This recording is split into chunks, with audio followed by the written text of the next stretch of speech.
Ser um cristão e ser ateu são coisas antagônicas. Será que dá para ser as duas coisas ao mesmo tempo? Será que tem gente vivendo dessa maneira, mesmo sem perceber? Pois é, nós vamos conversar nessa nova série de vídeos sobre esse tema. E essa série é uma série baseada no livro de Craig Groeschel, O Cristão Ateu, crendo em Deus, mas vivendo como se ele não existisse. Nos acompanha aí, vamos crescer no conhecimento, na graça do nosso Senhor e Salvador Jesus. Eu sou o pastor Alexandre Idas, pastor da Igreja Presbiteriana do Brasil, e nós estamos aqui no nosso canal trabalhando espiritualidade, trabalhando vida com Deus. É esse o nosso caminho. E eu, mais uma vez, deixo aqui o meu livro De Volta ao Verdadeiro Evangelho, o papel do Espírito Santo no processo de transformação do discípulo de Cristo. Faço essa propaganda aqui por quê? Porque como discípulos nós precisamos, assim como o pastor John Stott trabalha no seu livro O Discípulo Radical, precisamos ser inconformados com o mundo, né? É uma outra série que nós temos aqui no nosso canal também, a série O Discípulo Radical, baseado no livro de Stott, e ali ele trabalha 8 características sobre a vida de alguém que quer seguir a Jesus, e ele abre então com este incômodo. Nós precisamos desse incômodo, buscar isso em Deus, não tomarmos a forma do mundo, não vivermos como apenas mais um no meio da multidão, mas como discípulos de Jesus. E quando a gente fala sobre isso, este livro, né, que abre essa série, é um livro maravilhoso para você pensar. Ele vai te fazer refletir sobre a sua vida, sobre a sua caminhada com Deus. Porque deixa eu contar uma coisa para você. Pode ser que você não tenha percebido, mas há quantos anos você passou pela experiência da conversão? Talvez você vem de berço, né? Talvez você já se entende desde bebezinho como um cristão, porque veio de uma família cristã, de um lar evangélico. E nesse caso você não lembra, pode ser que você não lembre, né? Daquela época em específico, quando você conheceu a igreja, ou pode ser que você começou a frequentar uma igreja já jovem ou adulto. Aí você consegue fazer um paralelo um pouco mais claro, mais límpido, no sentido de que a minha vida antes de Jesus e a minha vida após. Mas em ambos os casos, né, se faz já um certo tempo que você passou pela experiência da conversão e já frequenta uma igreja há alguns anos, existe uma possibilidade, uma chance muito grande de você esquecer alguns detalhes, de você colocar a vida com Deus meio que no automático, como se você apertasse um botãozinho lá do piloto automático, e a vida vai indo e a gente vai deixando o assunto da espiritualidade, do crescimento, né, na graça e no conhecimento do Senhor Jesus, 2 de Pedro 3,18, eu falo muito no nosso canal desse versículo, e a gente vai deixando isso de lado. E pode ser que você precise fazer a leitura desse livro. Se você ainda não leu, eu dou a sugestão para você comprar e ler e estudar, porque você vai se encontrar muitas vezes vivendo como um cristão ateu. No subtítulo, eu creio em Deus, né, trazendo para mim, né, na primeira pessoa, mas eu vivo como se Deus não existisse. E aqui, nos nossos vídeos, a nossa ideia nessa série vai ser trabalhar os capítulos. Eu gosto muito dos temas dos capítulos que o pastor ele coloca no seu livro. O primeiro capítulo, que é, né, sobre este vídeo, quando você crê em Deus, mas não o conhece de verdade. O segundo, quando você crê em Deus, mas tem vergonha do seu passado. O terceiro, eu creio em Deus, mas eu não tenho certeza de que Ele me ama. O quarto, eu creio em Deus, mas não na oração. Depois, eu creio em Deus, mas não o considero justo, mas eu me recuso a perdoar, né? Mas eu não acho que eu sou uma pessoa capaz de mudar, mas eu ainda vivo o tempo todo preocupado, busco a felicidade a qualquer preço. Então cada um dos capítulos, o pastor ele vai trabalhar um aspecto muito importante e muito prático da vida cristã, da caminhada, e vai fazer você pensar se de fato a sua vida está no piloto automático ou não.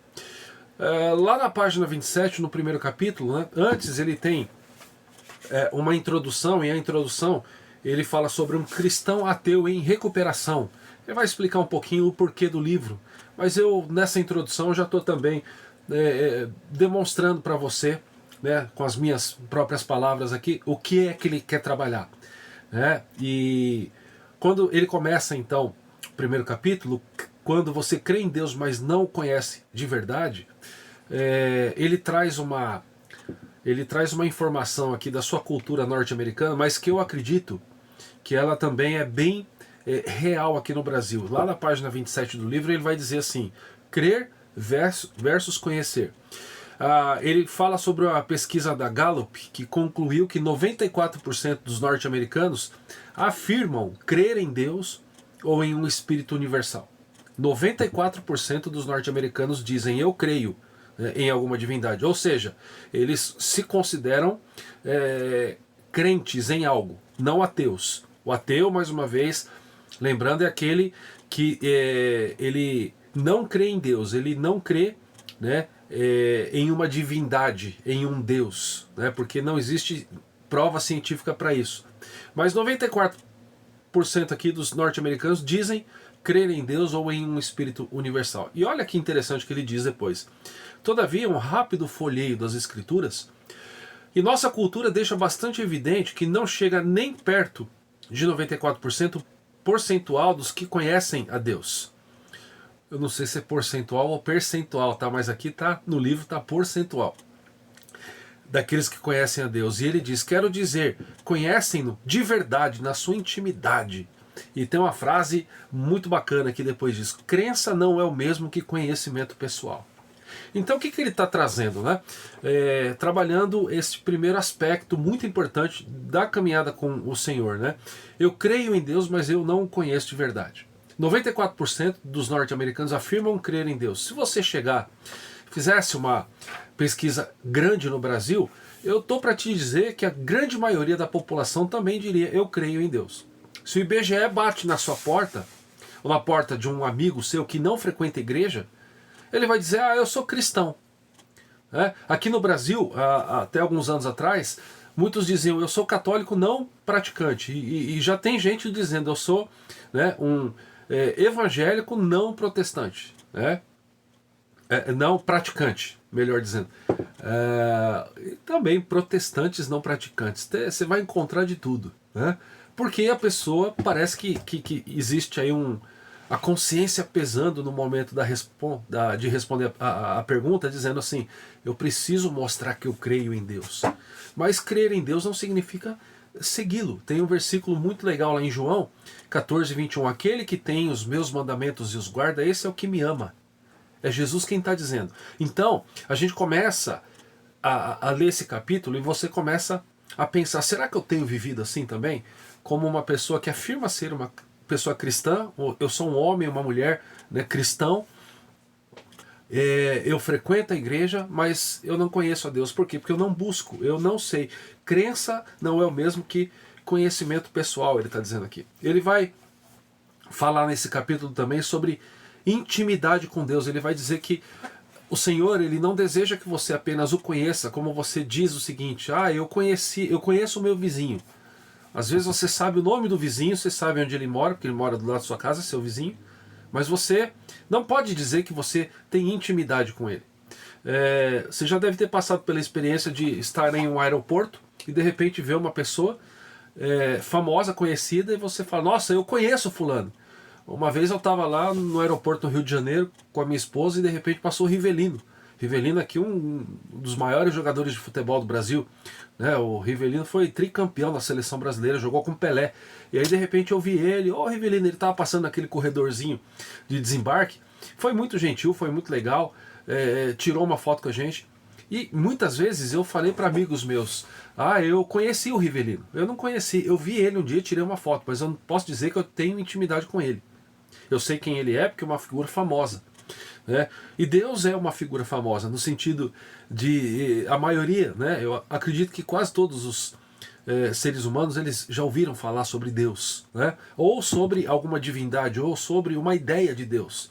Existem muitos países em que a palavra Jesus nunca foi pronunciada, muitas tribos que nunca ouviram falar esse nome, mas todo mundo tem uma ideia de Deus. Agora, o desejo de Deus é que nós tenhamos intimidade com ele, que nós possamos dizer, eu conheço ele de verdade. Ele escreve aqui na página 28, outros ainda conhecem a Deus na intimidade, aqui e agora, neste exato momento. É este o tipo de conhecimento amoroso que Deus promete para quando buscamos.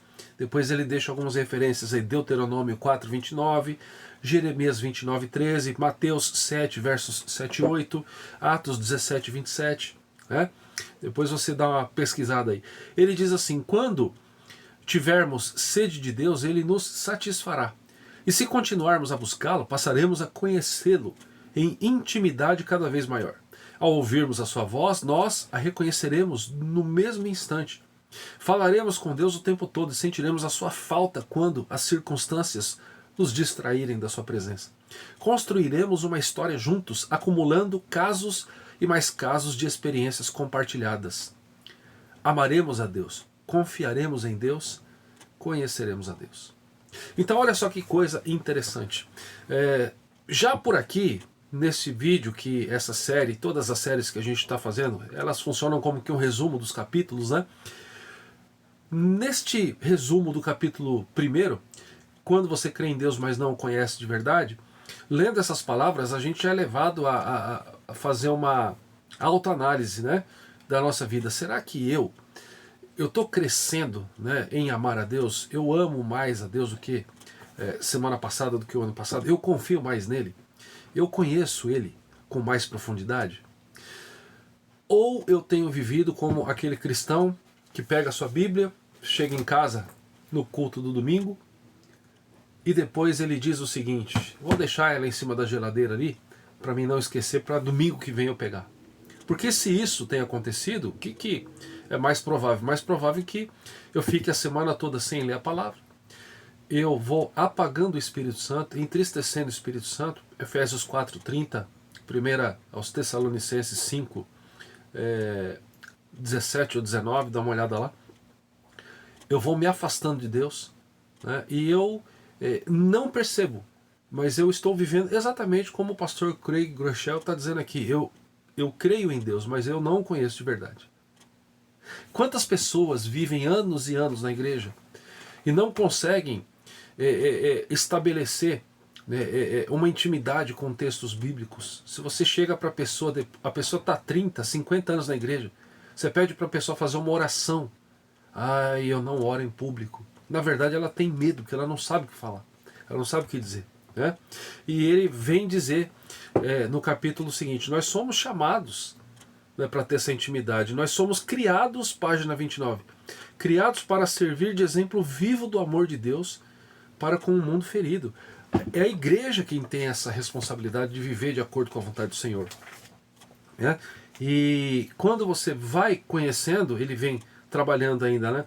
A nossa vida deve refletir quem Deus é. Se a minha vida não reflete quem Deus é, independentemente se eu tenho um cargo, sou um pastor, eu sou um líder de ministério, eu sou um voluntário em alguma área da igreja, eu dou aula na escola bíblica dominical, independente daquilo que nós façamos, a nossa vida deve refletir quem Deus é. E se isso não acontece, ele vai dizer algo que está errado, né? Ele vai dizer o seguinte: que Deus está interessado não só em nossos atos, mas também no nosso coração. Acima de tudo, em nossa atitude para com Ele. Nossas boas obras transbordam do fato de o conhecermos? Ou vivemos como se Ele apenas nos observasse e fosse ticando nossas realizações em uma espécie de lista de tarefas celestial? Você ganha uma estrela por ir à igreja? Por ser bom? Por doar dinheiro para a filantropia? Olha como é que ele fecha essa ideia. Alguns dentre nós tentam fazer por merecer a aceitação divina, sem conhecer de fato o coração de Deus, né? E depois que a vida acabar, Jesus lhes dirá: vocês não quiseram saber de se relacionar comigo, vão embora. Então, você lendo esse capítulo, né, você abrindo o estudo desse livro, você vai ser levado a essa grande reflexão. Eu acredito que esse primeiro capítulo ele pode ser resumido da seguinte maneira: você precisa de intimidade com Deus. Deus deseja que você tenha intimidade com Ele. Eu vou abrir a minha Bíblia aqui. Se você tiver com a sua Bíblia, Salmo de número 25, Salmo de número 25, no verso de número 12 a 14, diz assim, né, Salmo de Davi, oração por auxílio divino, Salmo 25, 12: ao homem que teme ao Senhor, Ele o instruirá no caminho que deve escolher. Na prosperidade repousará a sua alma, e a sua descendência herdará a terra. Verso 14. A intimidade do Senhor é para os que o temem, aos quais ele dará a conhecer a sua aliança. Então, você vai fazer muito bem em investir na sua vida espiritual, lendo esse livro, e fazendo essa autoanálise. Será que eu conheço a Deus, mas hoje eu estou vivendo, eu tenho um estilo de vida, né, que não reflete quem Deus é? Será que hoje eu estou vivendo como se eu não, de fato, o conhecesse? Será que eu tenho uma relação com Deus de chefe e empregado? Ele é o chefe, aquele chefe carrancudo, aquele chefe muito bravo, que o tempo todo está pronto a me castigar, né? O tempo todo está dizendo assim, se enxergue aí, olha só com quem você está falando. Às vezes a gente tem essa ideia de Deus, né?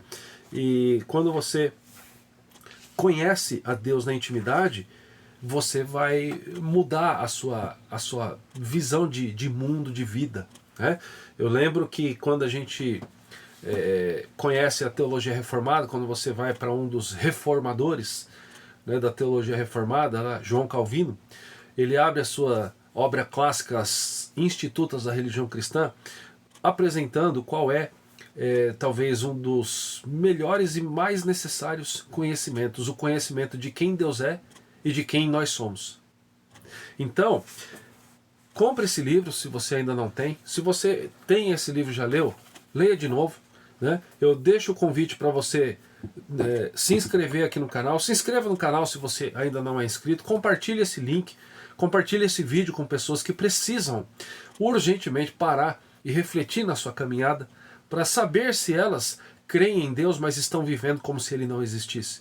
Muita gente hoje está caindo nesse engano, né, neste erro, de dizer eu creio em Deus, aí eu tenho um momento na semana que eu vou lá e eu ofereço a Deus, é o culto, e o resto, né, eu vivo como se ele nem estivesse me vendo, né? Então isso é um equívoco, e essa obra é uma obra maravilhosa sobre a sua caminhada cristã, sobre a sua vida cristã, e você vai fazer muito bem em nos acompanhar aqui na série para aprender, né, para analisar a sua caminhada com Deus e ver se você está vivendo para a glória dele ou se você está vivendo distraído, né, equivocado, olhando para outros lados, crendo em Deus, mas vivendo como se ele não existisse. Nos acompanhe aqui, cada semana a gente está colocando um vídeo novo. Na próxima semana a gente vai falar um pouquinho sobre o capítulo de número 2. E mais uma vez eu peço, se você não está inscrito ainda, inscreva-se no canal, assine, ative aí o sininho para notificações e compartilhe com quem você puder. Nos ajude aí para que esse trabalho cresça, para que a gente tenha aqui no nosso canal um espaço, né, de analisar a nossa vida, a nossa caminhada cristã, para a gente ter o objetivo de crescer na graça e no conhecimento. 2 Pedro 3,18, e também lembrando lá de Isaías 43, versos 6 e 7, texto que nos diz que nós fomos criados, né, para o louvor da glória do nome de Deus. Que a gente possa crescer na graça e no conhecimento com esse objetivo, de louvar e engrandecer o nome do nosso Senhor. Que Deus te abençoe e um grande abraço.